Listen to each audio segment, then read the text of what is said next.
श्री राधे राधे। भक्तों, कम से कम 10 महीने से हम लोग राजस्थान की उस पवित्र मंगलमयी भूमि पर विचरण कर रहे थे जिस पर संत, सती और शूर कितने हुए हैं कोई गिनती नहीं कर सकता है। लगभग 3 वर्ष पहले हमने मीराबाई माता, जो महान संत थी, जो महान कृष्ण प्रेमी थी, उनका चरित्र आपको सुनाया था। और इसके बाद अब 10 महीने पहले से लेकर कल तक मैंने प्रभु की कृपा से अनेक भक्त राजाओं का चरित्र सुनाया, अनेक भक्तिमती माताओं का चरित्र सुनाया और प्रभु कृपा से बहुत से ऐसे विरक्त संतों का चरित्र सुनाया जिनके जीवन में प्रेम छलकता था। और ऐसी गरीब माताओं का, जैसे भोली गुजरी, जिनके पास कुछ था नहीं घर में, गरीबी में भी कृष्ण प्रेम में छकी रहती थी और भगवान कृष्ण उनके यहाँ आकर लीला करते थे। ऐसी अनेकानेक माताएं, अनेकानेक राजाओं की भक्ति जो कृष्ण भक्त थे, और अनेक संतों का चरित्र आप राजस्थान की पवित्र भूमि के महान भक्तों, संतों के पवित्र मंगलमय चरित्रों में सुनते रहे। आज उस परम पावन भक्तों के रज से, चरण रज से अतिशय पवित्र धरती राजस्थान को प्रणाम करते हुए मैं आपको लेकर के उत्तर प्रदेश में बरेली में पहुंच रहा हूं।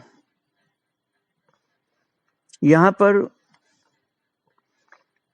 बरेली में एक महान सतोगुणी, अद्भुत भक्ति की शक्ति से युक्त भारत के महान रसिक थे। साधु वेश में नहीं दिखलाई पड़ते थे, गृहस्थ वेश में दिखलाई पड़ते थे। उनका नाम था पूज्यपाद पंडित श्री राम सहाय जी, किंतु उनको कहा जाता था भैया जी। वे बरेली जनपद में जन्म लिए थे, किंतु केवल बरेली नहीं, कई कई अगल बगल के जिला के लोग उनके द्वारा भक्ति के रस से पोषित थे। अनेक, कोई सीमा नहीं, कितने भक्तों को, प्रेमी जनों को उन्होंने अपना करके अपनी भक्ति के द्वारा पालित पोषित किया था और प्रेमा भक्ति के उन्मुक्त गगन में उनको लेकर के जैसे विहार करते थे। उन्हें भैया जी कहे जाते थे। नाम था उनका पंडित श्री राम सहाय जी। उनका चरित्र आज मैं आपको सुनाने जा रहा हूं। भक्तों, ये निर्विवाद सत्य है कि भक्त चर्चा और भगवत चर्चा, जो इसको ही अपने जीवन का मुख्य अंग बना लेता है और प्रभु के नाम का जप करता है, प्रभु के नाम का जप करता है, भक्त भगवान चर्चा सुनता रहता है, भक्तों की चरितावली, भगवान के चरित्र सुनता रहता है, भक्ति महारानी उसके ऊपर कृपा करती है। ज्यादा ज्ञान की गूढ़ बातों में जानने की जिज्ञासा और उसी में अधिक से अधिक आलोडन करते रहना और भक्ति का आदर न करना, ऐसा करने से भक्ति नहीं मिलती भक्तों। तो जिनकी मैं चर्चा कर रहा हूं, भैया जी राम सहाय जी जो बरेली के थे, ये बचपन से ही भगवत भक्ति की ओर रुझान वाले थे। माँ बचपन में ही दिवंगत हो चुकी थी इनकी। दूसरी माँ आई, उनका व्यवहार भैया जी और उनके अनुज और अनुजा के अनुकूल नहीं था। अतः दादी माँ का ही प्यार दुलार इन बहन भाइयों की ओर सहज सुलभ हुआ। माँ बाप की उदासीनता भगवत भक्ति में सहायक सिद्ध हुई। भैया जी ने स्वयंभू भगवान शंकर जी को बचपन में ही श्री रामचरितमानस खड़े होकर के खूब सुनाया था। खड़े खड़े रामचरितमानस गाते रहते थे, सुनाते रहते थे भोले बाबा के सम्मुख खड़े होकर के। और उनको ये विश्वास था कि भोले बाबा रामायण गान सुन रहे हैं, जो मैं रामचरितमानस गा के सुना रहा हूं वो प्रभु सुन रहे हैं, शिव जी सुन रहे हैं। इसी भाव से सुनाते थे। भोले बाबा की कृपा से भैया जी का मन मानस प्रसंगों में रमने लगा। दादी माँ के प्रति भैया जी का अति स्नेह था और दादी माँ को वे स्नान कराते, अच्छे वस्त्र धारण कराते। माँ भी उनको बहुत चाहती, दादी माँ। और भैया जी तो दादी माँ की पूजा तक करते थे, उनको माला पहनाते, आदर करते, चंदन लगाते। दादी माँ का आर्थिक पूजन करके प्रणाम करके तब उनको भागवत जी सुनाते थे और दादी माँ प्रसन्न होती थी। भैया जी का कुछ पूर्व जन्म का ही था ऐसा कि बचपन से ही भक्त थे भगवान कृष्ण के।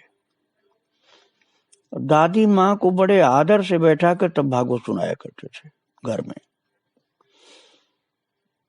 तो कहती थी, अरे मुझको भगवान बना दिया है, भगवान बना रहा है, इतना पूजा मेरी करता है, मेरी काहे पूजा इतनी करता है। फिर हंसती थी और प्रसन्न होकर खूब आशीर्वाद देती थी। भोले बाबा और दादी माँ दोनों का आशीर्वाद भैया जी को बड़े प्रेम से मिलता था। भोले बाबा को सुनाते थे रामचरितमानस और दादी माँ को भागवत कथा सुनाते थे। बचपन से ही कथा कहने का भाव फूट पड़ा था। भगवान धोपेश्वर नाथ के श्री चरणों में अर्थात शिव जी के चरणों में एक सिद्ध अवधूत बाबा रहते थे। तो भैया जी में उनके प्रति भी बड़ा अनुराग था। अवधूत बाबा जो थे उनके लिए बड़ा अनुराग था। वो बड़ी मस्ती के संत थे। बड़े छोटे दोनों भाइयों ने उन संत की बड़ी सेवा की थी। वो अघोरपंथी संत थे। और अब आप ये मत समझना कि मैं जो अब सुनाने जा रहा हूं वह अनुकरणीय बात है। नहीं, कुछ ऐसे होते हैं संत जिनकी रहनी सहनी को आप अनुकरणीय नहीं मानेंगे, क्योंकि वो एक अलौकिक सिद्ध पुरुष होते हैं। अब जैसे शिव जी स्मशान में रहते हैं, हड्डी पहनते हैं, तो आप उनको देख करके नहीं कह सकते हैं कि शिव जी ने ऐसा किया। शिव जी के सिद्ध अवस्था, शिव जी जैसी राम भक्ति कहाँ किसी के पास मिलेगी। अपने सद्गुणों को छिपाने के लिए कुछ संत लोग एक आध अवगुण ऐसा पालते हैं कि जिससे लोग उनको बहुत अच्छा न माने। तो महाराज वो जो अघोरपंथी बाबा थे शिव जी के मंदिर में बरेली में, उनके पास 2 चिलमें रहती थी। अब चिलम पीने वाली बात आप मत समझना, क्योंकि चिलम तो बहुत नशे वाली चीज होती है, तमोगुणी चीज होती है। मैं उसका गुणगान नहीं कर रहा हूँ। वो संत जी महाराज जो थे वो देखने के लिए ऐसा रखते थे जिससे लोग उनको अच्छा संत न समझें। और बड़े आश्चर्य की बात ये थी कि वो उनसे पता नहीं कहाँ कहाँ सूचना भेजते थे, अर्थात दैवी शक्ति थी उनके पास। और छुआछूत और जाति अंधविश्वास बाबा की कृपा दृष्टि से भैया जी के जीवन से भी तिरवत हो चुके, क्योंकि बाबा जात पात मानते नहीं थे। और भक्तों, भगवान का जो भक्त होता है ना, उसको तो भगवान के भक्त ही अच्छे लगते हैं, उनको जाति पात से कोई मतलब नहीं होता है। और जो जाति के झगड़े में पड़ा है कि उस जाति वाले को आपने इतना आदर दे दिया, तो उसके अंदर भक्ति जल्दी नहीं विकसित हो पाती है। भक्तों, भैया जी ऐसे एक सिद्ध पुरुष के चरणों में भी रहते थे, उनका आशीर्वाद मिलता था। उनके जीवन में जाति दुराग्रह समाप्त होकर भक्ति की प्रतिष्ठा हो चुकी थी। और हरि को भजे सो हरि का होई, जाति पात पूछे नहीं कोई, ये सिद्धांत को मानते थे वो। और भक्ति भाव में डूब करके उन्हें कोई ध्यान नहीं रहता था ऐसी संकीर्ण बातों का, और भक्तों के साथ मिलकर के प्रसाद ग्रहण करते थे। और भैया जी की कथा सुन करके लोगों के अंदर भक्ति प्रकट होती थी। पड़ोस में बहन गोपाल जी का घर था, जिसका नाम प्रेम कुटीर था। गोपाल जी भी जन्म सिद्धा भक्त हैं। प्रेम कुटीर मानस पाठ, सत्संग और कथा सत्संग का केंद्र बन गया। बहन गोपाल की अनुजा उर्मिला को ठाकुर जी की वेशभूषा धारण करा करके रामलीला का सूत्रपात किया। भैया जी स्वयं प्रेम कुटीर पर रहने लगे थे। वहीं से रामगंगा स्नान, कभी कभी भागीरथी स्नान, पद यात्रा करते थे और दादी को कंधों पर बिठाकर गंगा स्नान कराते थे। देखिए, ये बड़े बुजुर्गों की सेवा भगवान की भक्ति के साथ करने पर उनका भी कल्याण होता है और आशीर्वाद भी मिलता है, प्रभु प्रसन्न होते हैं। दादी को कंधों पर बिठा करके गंगा स्नान कराने जाते, भगवान का नाम गाते रहते।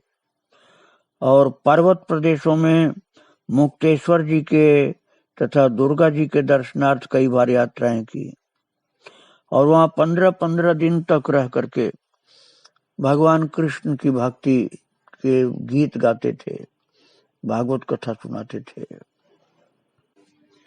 वहां पर कथा, कीर्तन, सत्संग ये सब इतना जमता था कि स्थानीय भक्तों का आकर्षण कथा सत्संग के प्रति बढ़ता गया और बाहर के भक्त भी कथा में आने लगे थे। तो श्री अलखनाथ में एक संत प्रभु जी से भेंट हुई।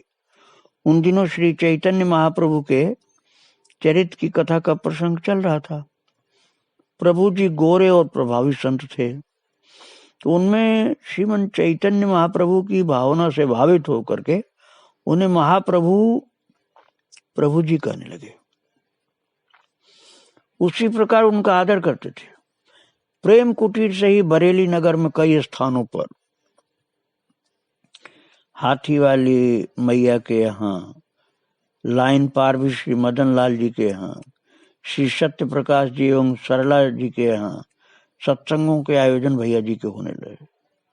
श्री मदन लाल जी के निकट में सिख बंधु भी रहते थे। उन्हें कुछ थोड़ा सा बुरा लगा, तो एक बार उन सिख बंधुओं के 2 गुरुजी आए। भैया जी ने बड़े आदर पूर्वक उनको प्रणाम किया और सम्मानित किया। उन सिख भाई का जो भाव थोड़ा गड़बड़ था वो ठीक हो गया, क्योंकि भैया जी के मन में तो भाव अच्छा था, वहां गड़बड़ी थी ही नहीं। और भक्तों, भाई सत्य प्रकाश जी के यहाँ बड़े बड़े अधिकारी जन भी सत्संग में रुचि नहीं लगे। वो रुचि ऐसी बढ़ी कि अच्छे बड़े बड़े अफसर लोग भी आकर के भैया जी के सत्संग में बैठते थे और आनंद लेते थे। सत्य प्रकाश जी एक फैक्ट्री के प्रबंधक थे और नगर के बड़े और संभ्रांत लोगों का आना जाना लगा रहता था। राय बहादुर श्री शिव प्रसाद जी ने भैया जी के साथ अयोध्या की यात्रा की और वहां अनेक अद्भुत संतों के दर्शन किए। और उनके अतिरिक्त पूर्णागिरी की भैया जी ने सपरिकर अनेक बार यात्राएं की। एक बार तपसी बाबा के आश्रम पर प्रसाद बन रहा था। भैया जी ने संकेत किया, जब गिना गया तो कुंवारी कन्याओं की संख्या 9 ही थी। अब आप समझ लीजिए, ये 9 देवी की जैसी दिखलाई पड़ती थी, साक्षात 9 दुर्गा जैसी। भैया जी ने कहा, ये चमत्कार है। तपसी बाबा के आश्रम पर जो प्रसाद बन रहा है, ये 9 कुंवारी कन्या बना रही हैं। उनको 9 दुर्गा का दर्शन हो रहा था भक्तों। एक बार भैया जी अपने किसी प्रेमी को, जो मथुरा पुलिस हिरासत में था, छुड़ाने गए, किंतु उसे छुड़ाने में असफल रहे और सिर नीचा करके एक पुलिया पर जाकर के बैठ गए। भक्तों उसी समय उधर से ग्वारिया बाबा आ रहे थे। तो ग्वारिया बाबा के चरित्र मैं आपको सुना चुका हूँ भक्तों। तो ग्वारिया बाबा आ रहे थे उधर से, तो उन्होंने भैया जी को देखा और बोले, काहे को सिर नीचे करके बैठे हो है, जा वो छूट गए। भैया जी ने पूज्य ग्वारिया बाबा के चरण पकड़ लिए। बाबा ने प्रसन्न होकर उन्हें अपना अति विराट कुर्ता प्रसाद में दिया। उसे भैया जी ने बहुत संभाल कर रखा। तभी से ब्रज में प्रवेश की स्थिति आई। तब प्रेम कुटीर में एक ब्रज यात्रा भक्तों के अनुरोध पर की गई। और भक्तों, पौरोहित्य कर्म निरत ब्राह्मण कुल में जन्म ग्रहण किया था भैया जी ने। तो शिक्षित दीक्षित होकर के पौरोहित्य कार्य में भी प्रवृत्त हुए थे। पहले मिलिट्री विभाग के एक मंदिर में कुछ वर्ष सेवा पूजा भी की थी। चल फिर करके सत्यनारायण व्रत कथा आदि भी प्रारंभ में किया था। हृदय में राम भक्ति और ब्रज भक्ति लहरें लेने लगी। कहने को श्री सत्यनारायण व्रत कथा करते थे, किंतु कथा में सत्संग के स्रोत फूट पड़ते थे। सत्यनारायण कथा राम और कृष्ण कथा मय हो जाती थी। इस प्रकार सत्संग की धारा प्रवाहित होने लगी। और भैया जी के पास एक टूटी सी साइकिल और टूटी सी लालटेन रहती थी, बस इतने त्यागी थे। और कथा में चढ़ावे की कभी परवाह नहीं की। घूम फिर करके सत्संग प्रचार करने लगे और क्रम क्रम से सत्संग में ऐसे डूबते गए कि घर परिवार, पत्नी, पुत्र, पुत्री, इन तक की सुध भी नहीं उनको रही। जीवन के अंतिम 30 वर्ष विरक्त वानप्रस्थी संत के रूप में बिताए और परिवार का योगक्षेम भगवान ने वहन किया। बरेली नगर भैया जी के सत्संग का केंद्र था। बरेली में स्थान स्थान पर नियमित सत्संग करते रहे और इनकी कथा और सत्संग में बाह्य आडंबर और अर्थ व्यय के लिए कोई स्थान नहीं था। किसी प्रकार का टेंट तंबू और बैनर पोस्टर ये सब कुछ नहीं होता था। और प्रसाद वितरण की प्रधानता को भी सत्संग में विघ्न मानते थे। ज्यादा प्रसाद वितरण को मुख्यता नहीं देते थे। कहते थे नाम मात्र का रखो तो ठीक है, केवल खाने के लिए लोग आएंगे तो एकाग्रता नहीं रहेगी। भाव से, प्रेम से कथा सुननी चाहिए। इसलिए इनका सत्संग सभी प्रेमियों को सहज, सुलभ और हृदयग्राही था। इनके सत्संग में भाव की प्रधानता थी भक्तों। कथा सत्संग के प्रति ऐसी रुचि, ऐसा समर्पण था कि कथा सामग्री की व्यवस्था अपनी ओर से और लालटेन और उसके तेल की व्यवस्था भी अपनी ओर से कर लिया करते थे। बस एक लालटेन की रोशनी में ही भक्त लोग बैठ जाते थे और प्रेम से ये कथा सुनाते थे और सब लोग भाव विभोर होकर सुनते थे। नाम मात्र को कुछ प्रसाद होता था, बहुत इंतजाम नहीं करवाते थे, पैसा नहीं खर्च करवाते थे, आयोजन के लिए बहुत व्यवस्था बहुत नहीं करवाते थे। और कोई बड़ी व्यवस्था तो खैर करवाते ही नहीं थे, कोई रिक्शा गाड़ी का किराया नहीं है, वही टूटी सी साइकिल उनका वाहन था। और भला इतना सस्ता सत्संग कथा कहाँ सुलभ किसी को हो सकता है, कुछ खर्चा ही नहीं था उनकी कथा में तो। और यही कारण था कि भैया जी जन जन के प्यारे थे, सच्चे त्यागी पुरुष थे। और जो एक कहावत है ना, होनहार वीरवान के होठ चीकने पात, वो लोकोक्ति चरितार्थ होती थी। भक्ति प्रचार भैया जी का लक्ष्य था, पैसा प्रतिष्ठा से उनका कोई संबंध नहीं था। भक्ति प्रचार के जैसे भगवान के पार्षद के अवतार ही थे। पूज्य श्री पाद जी बाबा, जिनका चरित्र मैं आपको सुना चुका हूं पहले, वे महाराज ने एक बार जब रात्रि में नंदगांव की परिक्रमा कर रहे थे तो साथ में भैया जी के साथ खूब आनंद लिया था। तो उन्होंने उस समय बताया था, श्रीपाद जी ने, उन्होंने ये रहस्य की बात बताई कि भैया जी जो बरेली वाले हैं, ये भगवान की भक्ति के प्रचार के लिए कई बार जन्म ग्रहण कर चुके हैं और अब यह उनका कार्य आखिरी जन्म का है और उस कार्य को पूर्ण कर चुके हैं। तो उनकी वो श्रीपाद जी महाराज तो सिद्ध पुरुष थे ना, श्रीपाद बाबा तो सिद्धवाणी थी उनकी। उससे प्रमाणित होता है कि भैया जी कोई सिद्ध विभूति थे जो भगवान की भक्ति के प्रचार के लिए ही आए थे और पिछले जन्मों में भी कई बार आ चुके थे। और श्रीपाद बाबा ने कहा कि ये इनका अंतिम जन्म है, भक्ति प्रचार के लिए ही जन्म लिए हैं, भगवान ने इसीलिए इनको भेजा है और ये इनका आखिरी जन्म, इसके बाद भगवान के पास पहुंच जाएंगे। ऐसे महान भैया जी थे। उनके आगे के चरित्र हम आपको फिर सुनाएंगे। उनके चरणों में मैं आज यहीं प्रणाम कर रहा हूँ। श्री राधे राधे, जय श्री राधे।